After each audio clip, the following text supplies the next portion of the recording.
रमा एकादशी का व्रत कार्तिक मास की कृष्ण पक्ष की एकादशी के दिन रखा जाता है। रमा एकादशी का व्रत रखने से व्यक्ति को वैकुंठ में जगह मिलती है। तो चलिए जानते हैं कि रमा एकादशी व्रत पूजा विधि और मुहूर्त और महत्व के विषय में। रमा एकादशी का व्रत हिंदू पांचांग के अनुसार कार्तिक मास के कृष्ण पक्ष की एकादशी तिथि के दिन रखा जाता है। ज्योतिष शास्त्र के अनुसार रमा एकादशी का व्रत बाकी एकादशी में ये शुभ और महत्वपूर्ण माना जाता है। ऐसी मान्यता है कि जो इस व्रत को रखता है उसे ब्रह्म हत्या सहित कई पापों से मुक्ति मिल जाती है। रमा एकादशी का व्रत करने से सभी पाप मिट जाते हैं। आइए जानते हैं इस साल रमा एकादशी का व्रत कब रखा जाएगा, साथ ही जाने पूजा विधि व महत्व को। कार्तिक मास की कृष्ण पक्ष की एकादशी तिथि व्रत 9 नवंबर को रखा जाएगा। एकादशी तिथि के आरंभ सुबह 8:23 पर होगा और 9 नवंबर को सुबह 10:11 पर समाप्त होगी। दरअसल एकादशी उदया तिथि में होने के कारण रमा एकादशी का व्रत 9 नवंबर को रखा जाएगा। इसी के साथ व्रत का पारण 10 नवंबर को सुबह 6:39 से लेकर 8:50 के बीच करना शुभ रहने वाला है। तो चलिए जान लेते हैं रमा एकादशी व्रत पूजन विधि। रमा एकादशी के दिन सुबह स्नान आदि करने के बाद भगवान विष्णु की प्रतिमा मंदिर में स्थापित करें। यदि आपके पास पहले से ही प्रतिमा है तो भगवान विष्णु का गंगा जल से अभिषेक कराएं। इसके बाद व्रत का संकल्प लें। इसके बाद भगवान विष्णु की पूजा पूरे विधि विधान के साथ करें। इसके बाद भगवान विष्णु को धूप दीप नैवेद्य पुष्प अर्पित करें। इसके बाद विष्णु सहस्त्र नाम का पाठ करें। साथ ही रमा एकादशी की व्रत कथा पढ़ें। अंत में ब्राह्मणों को भोजन कराकर और दान देकर आशीर्वाद प्राप्त करें। पद्म पुराण के अनुसार जो व्यक्ति रमा एकादशी का व्रत करता है उससे भगवान विष्णु बहुत प्रसन्न होते हैं और उसे वैकुंठ की प्राप्ति होती है। साथ ही रमा एकादशी के व्रत रखने से व्यक्ति को सभी तरह के पापों से मुक्ति मिलती है। साथ ही इस दिन माता लक्ष्मी की पूजा करने का भी विधान है। धर्मराज युधिष्ठिर कहने लगे कि हे भगवान, कार्तिक कृष्ण एकादशी का क्या नाम है, इसकी क्या विधि है, इसके करने से क्या फल मिलता है, सो आप विस्तार पूर्वक बताइए। भगवान श्री कृष्ण बोले कि कार्तिक कृष्ण पक्ष की एकादशी का नाम रमा है। यह बड़े बड़े पापों का नाश करने वाली है। इसका महात्मा मैं तुमसे कहता हूँ, ध्यान पूर्वक सुनो। हे राजन, प्राचीन काल में मुचकुंद नाम का एक राजा था। उसकी इंद्र के साथ मित्रता थी और साथ ही यम, कुबेर, वरुण और विभीषण भी उसके मित्र थे। यह राजा बड़ा धर्मात्मा, विष्णु भक्त और न्याय के साथ राज करता था। उस राजा की एक कन्या थी जिसका नाम चंद्रभागा था। उस कन्या का विवाह चंद्रसेन के पुत्र शोभन के साथ हुआ था। एक समय वह शोभन ससुराल आया। उन्हीं दिनों जल्दी ही पुण्यदायिनी एकादशी भी आने वाली थी। जब व्रत का दिन समीप आ गया तो चंद्रभागा के मन में अत्यंत सोच उत्पन्न हुआ कि मेरे पति अत्यंत दुर्बल हैं और मेरे पिता की आज्ञा अति कठोर है। दशमी को राजा ने ढोल बजवाकर सारे राज्य में यह घोषणा करवा दी कि एकादशी को भोजन नहीं करना चाहिए। ढोल की घोषणा सुनते ही शोभन को अत्यंत चिंता हुई और अपनी पत्नी से कहा, हे प्रिय, अब क्या करना चाहिए? मैं किसी प्रकार भी भूख सहन नहीं कर सकूंगा। ऐसा उपाय बताओ कि जिससे मेरे प्राण बच सके, अन्यथा मेरे प्राण अवश्य चले जाएंगे। चंद्रभागा कहने लगी कि हे स्वामी, मेरे पिता के राज्य में एकादशी के दिन कोई भी भोजन नहीं करता। हाथी, घोड़ा, ऊंट, बिल्ली, गौ आदि भी तृण, अन्न, जल आदि ग्रहण नहीं कर सकते। फिर मनुष्य का तो कहना ही क्या है। यदि आप भोजन करना चाहते हैं तो किसी दूसरे स्थान पर चले जाइए, क्योंकि यदि आप यहीं रहना चाहते हैं तो आपको अवश्य व्रत करना पड़ेगा। ऐसा सुनकर शोभन कहने लगा कि हे प्रिय, मैं अवश्य व्रत करूंगा। जो भाग्य में होगा वह देखा जाएगा। धर्मराज युधिष्ठिर द्वारा कार्तिक कृष्ण एकादशी का नाम, इसकी विधि, उसका फल कैसे मिलता है, यह विस्तार पूर्वक बताइए। ऐसा पूछने पर भगवान श्री कृष्ण बोले कि कार्तिक कृष्ण पक्ष की एकादशी का नाम रमा है। वह बड़े बड़े पापों का नाश करने वाली है। इस प्रकार से विचार कर शोभन ने व्रत रख लिया और वह भूख व प्यास से अत्यंत पीड़ित होने लगा। जब सूर्य नारायण अस्त हो गए और रात्रि को जागरण का समय आया तो वैष्णवों को अत्यंत हर्ष देने वाला था, परंतु शोभन के लिए अत्यंत दुखदायी था। प्रातःकाल होते शोभन के प्राण निकल गई। तब राजा ने सुगंधित काष्ठ से उसका दाह संस्कार करवाया, परंतु चंद्रभागा ने अपने पिता की आज्ञा से अपने शरीर को दग्ध नहीं किया और शोभन की अंत्येष्टि क्रिया के बाद अपने पिता के घर में ही रहने लगी। रमा एकादशी के प्रभाव से शोभन को मंदराचल पर्वत पर धन धान्य से युक्त और शत्रुओं से रहित एक सुंदर देवपुर प्राप्त हुआ। वह अत्यंत सुंदर रत्न वैदुर्यमणि जटित स्वर्ण के खंभों पर निर्मित अनेक प्रकार की स्फटिक मणियों से सुशोभित भवन में बहुमूल्य वस्त्र आभूषणों तथा छत्र व चंबल से विभूषित गंधर्व और अप्सराओं से युक्त सिंहासन पर आरूढ़ ऐसा शोभायमान होता था मानो दूसरा इंद्र विराजमान हो। एक समय मुचकुंद नगर में रहने वाले एक सोम शर्मा नामक ब्राह्मण तीर्थ यात्रा करता हुआ घूमता घूमता उधर जा निकला और उसने शोभन को पहचान कर कि यह तो राजा का जमाई शोभन है, उसके निकट आया।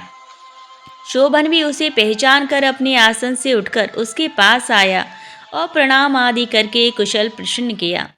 ब्राह्मण ने कहा कि राजा मुचकुंद और आपकी पत्नी कुशल से है, नगर में सभी प्रकार से कुशल है, परंतु हे राजन, हमें आश्चर्य हो रहा है। आप अपना वृत्तांत कहिए कि ऐसा सुंदर नगर जो ना कभी देखा ना सुना आपको कैसे प्राप्त हुआ। तब शोभन बोला कि कार्तिक कृष्ण की रमा एकादशी का व्रत करने से मुझे यह नगर प्राप्त हुआ, परंतु यह अस्थिर है, ये स्थिर हो जाए ऐसा उपाय कीजिए। ब्राह्मण कहने लगा कि हे राजन, यह स्थिर क्यों नहीं है और कैसे स्थिर हो सकता है, आप बताइए, फिर मैं अश्वमेव वह उपाय करूँगा। मेरी इस बात को आप मिथ्या न समझिए। शोभन ने कहा कि मैंने इस व्रत को श्रद्धा रहित होकर किया है, अतः ये सब कुछ अस्थिर है। यदि आप मुचकुंद की कन्या चंद्रभागा को यह सब वृत्तांत कहें तो स्थिर हो सकता है। ऐसा सुनकर उस श्रेष्ठ ब्राह्मण ने अपने नगर लौटकर चंद्रभागा से सब वृत्तांत कह सुनाया।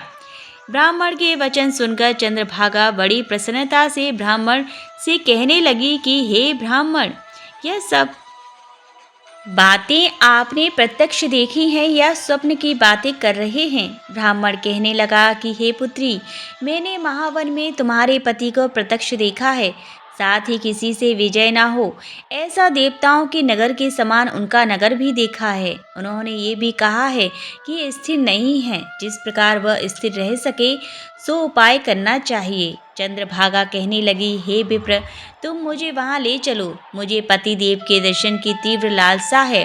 मैं अपने किए हुए पुण्य से उस नगर को स्थिर बना दूंगी।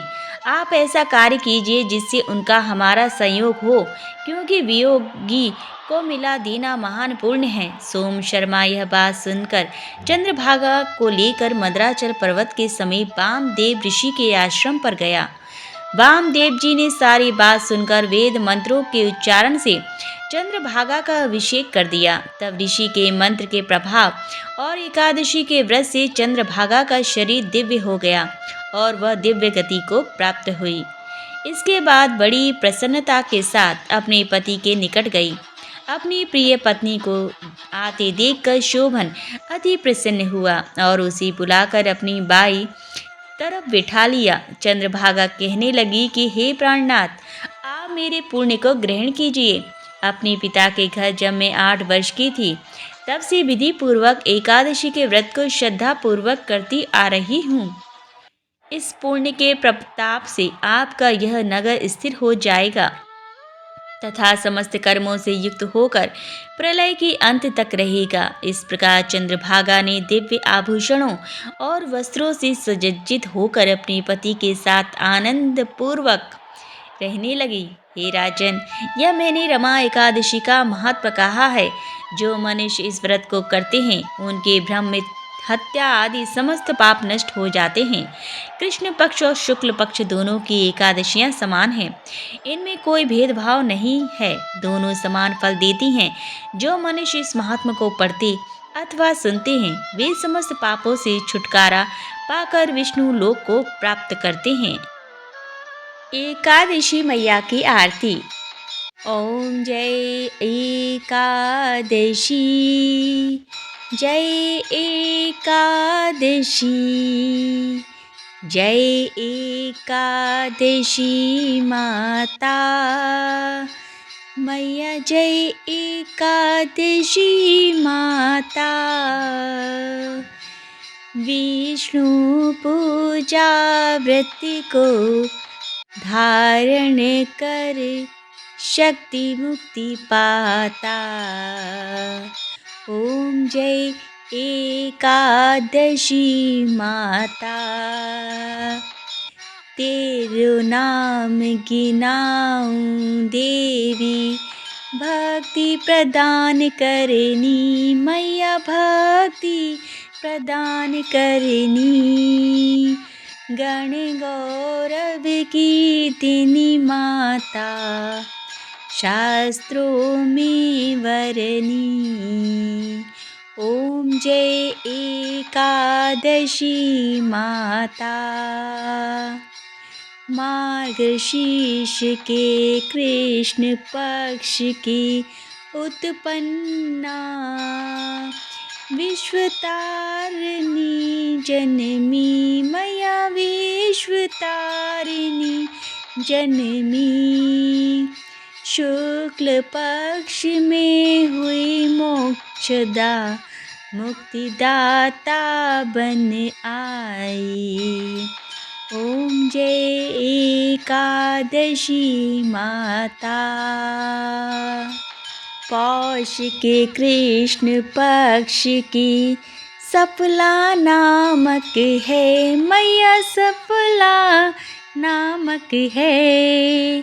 शुक्ल पक्ष में होए पुत्रदा, आनंद अधिक रहे मैया, आनंद अधिक रहे।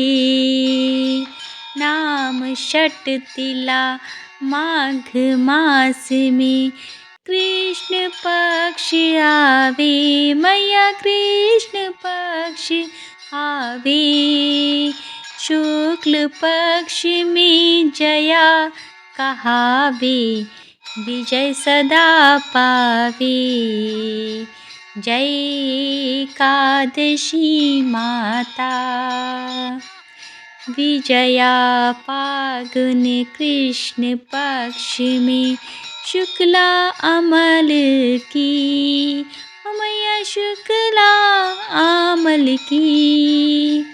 पाप मोचनी कृष्ण पक्ष में चैत्र महाबली की मैया, चैत्र महाबली की। चैत्र शुक्ल में नाम कामदा, धन देने वाली मैया, धन देने वाली। नाम बर्थनी कृष्ण पक्ष में वैशाख माहवाली। ओम जय एकादशी माई। शुक्ल पक्ष में होए मोहिनी, अपरा ज्येष्ठ कृष्ण पक्षी मैया, अपरा ज्येष्ठ कृष्ण पक्षी। नाम निर्जला सब सुख करनी, शुक्ल पक्ष रखी। ओम जय एकादशी माता। योगिनी नाम आषाढ़ में जानो, कृष्ण पक्ष करनी मैया, कृष्ण पक्ष करनी। देव शयनी नाम कहायो, शुक्ल पक्ष धरनी। ओम जय एकादशी माता। कामिका श्रावण मास में आवे, कृष्ण पक्ष कहिए मैया कृष्ण पक्ष कहिए। श्रावण शुक्ल होई पवित्रा, आनंद से रहिए। ओम जय एकादशी माता। अजा भाद्रपद कृष्ण पक्ष की परिवर्तनी शुक्ला, मैया परिवर्तनी शुक्ला। इंद्र अश्वनी कृष्ण पक्ष में व्रत से भव सागर निकला। ओम जय एकादशी माता। पापांकुशा है शुक्ल पक्ष में, आप हरन हारी मैया आप हरन हारी। रमा मास कार्तिक में आवे, सुखदायक भारी।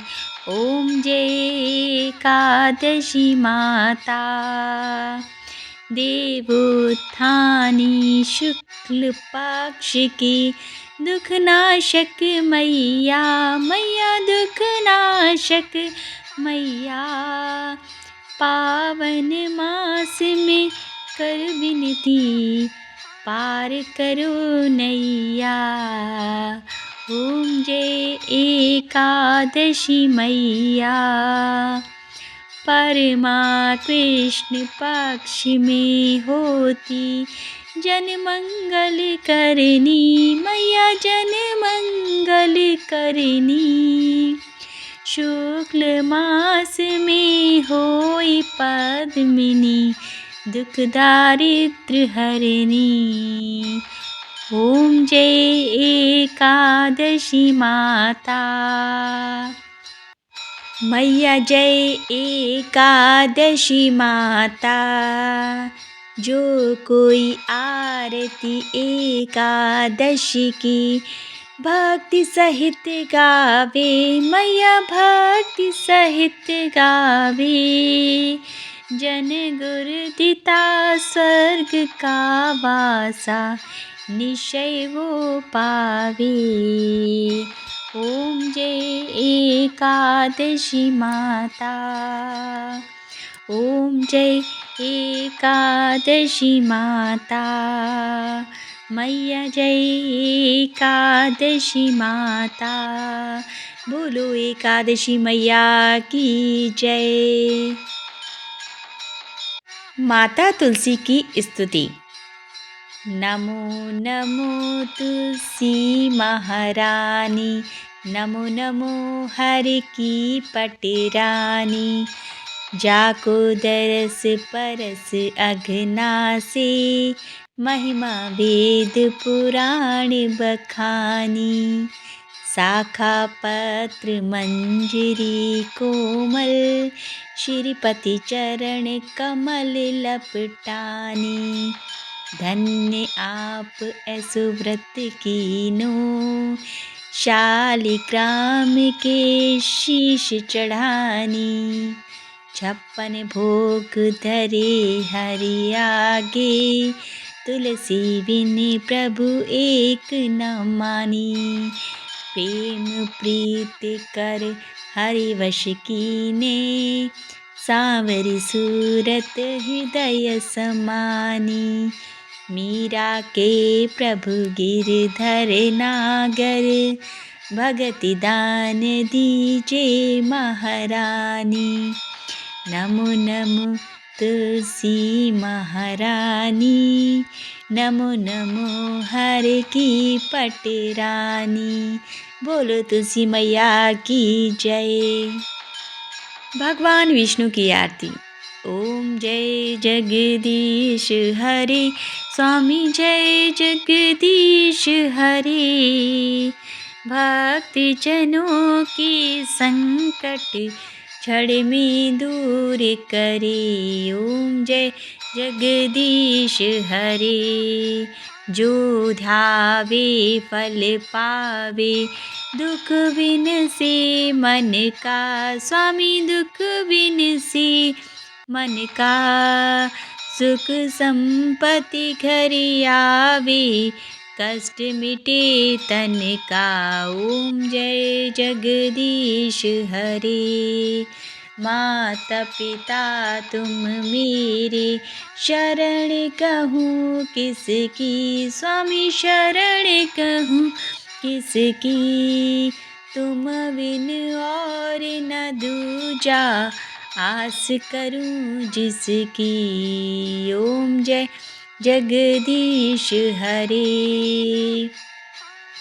तुम पूरन परमात्मा, तुम अंतर्यामी। स्वामी तुम अंतर्यामी, पार ब्रह्म परमेश्वर, तुम सबके स्वामी।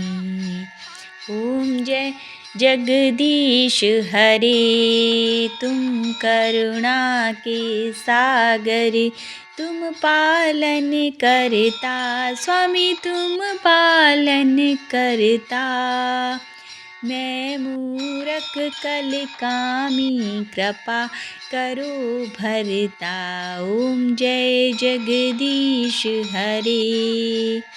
तुम हो एक अगोचर, सबके प्राणपति। स्वामी सबके प्राणपति, किस विधि मिलूं दयामय, तुमको मैं कुमति। ओम जय जगदीश हरे। दीन बंधु दुख हरता, तुम ठाकुर मेरे। स्वामी तुम ठाकुर मेरे, अपने हाथ उठाओ, द्वार पड़ा तेरे। ओम जय जगदीश हरे। विषय विकार मिटाओ, पाप हरो देवा। स्वामी पाप हरो देवा, श्रद्धा भक्ति बढ़ाओ, संतन की सेवा। ओम जय जगदीश हरे। तन मन धन और संपत्ति, सब कुछ है तेरा। स्वामी सब कुछ है तेरा, तेरा तुझको अर्पण क्या लागे मेरा। ओम जय जगदीश हरे। स्वामी जय जगदीश हरे। जगदीशर जी की आरती, जो कोई नर गावे। स्वामी जो कोई नर गावे, कहते शिवानंद स्वामी, मन वांछित फल पावे। ओम जय जगदीश हरे। स्वामी जय जगदीश हरे। बोलो भगवान विष्णु की जय।